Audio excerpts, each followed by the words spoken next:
Hey everyone, welcome back to your last lesson in your Global 9 history class.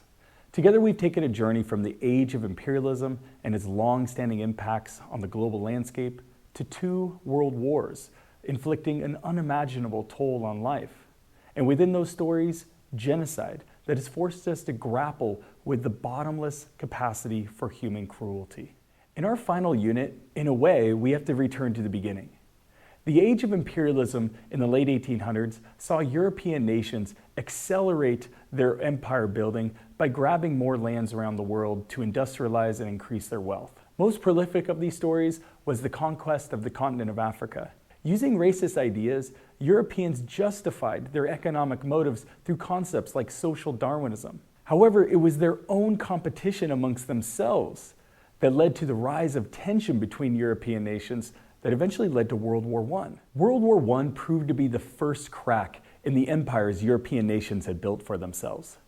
While importing wealth and resources from conquered lands, the European nations were exporting ideas like nationalism and self-determination. Basically, the European nations really liked to talk about how it was really important to have an identity as a nation, and how important it was for the ordinary people to have a voice in their society and choose their own leaders. They said these things while at the exact same time creating and sustaining massive empires where millions of people had none such rights. This is where racist ideas like social Darwinism were really convenient. Racist ideas have in the past and continue to be used as justification that some people around the world are incapable of governing themselves and need paternal support. Of course, people in those conquered lands push back on those racist ideas and eventually push back on the European control of their lands.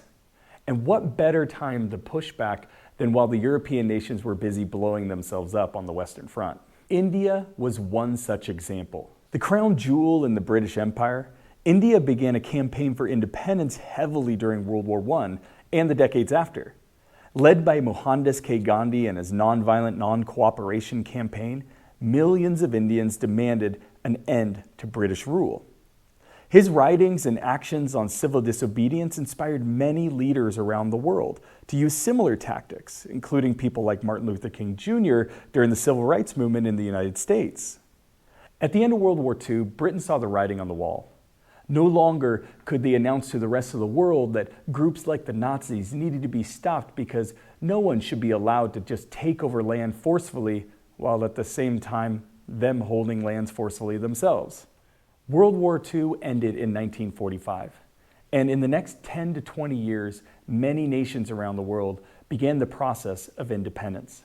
In 1960 alone, 17 African nations joined the United Nations. Whether they broke free from the British, the French, the Dutch, the Belgians, whether they did so violently or non-violently, with the help of foreign aid or all by themselves, whether they continued to develop peacefully or whether they struggled over civil war and borders and internal strife, whether they struggled with the national identity or exerted themselves on the national scene, or whether they successfully revived their culture or language, or they struggled for decades now in trying to revive those cultures and languages lost due to colonization.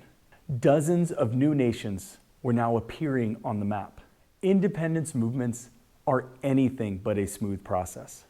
Even stories like the non-violent campaigns of India and their independence eventually devolved into civil war and split the country of India into 3, Pakistan, Bangladesh, and India. Some European nations refused to let go of their colonies, leading to bloody and prolonged wars that eventually led to dictators in the 1970s and 80s. Today, conflicts over European-drawn borders, the continual struggle to revive culture and decolonize, the continual struggle to politically and economically determine their own future. Many independent nations with an imperialist past still feel its impact today. The dynamic world that you see laid out in front of you today can only be understood through an honest analysis of our past. We hope the content covered in this class will help you along in your journey of trying to make sense of that very world. Take care.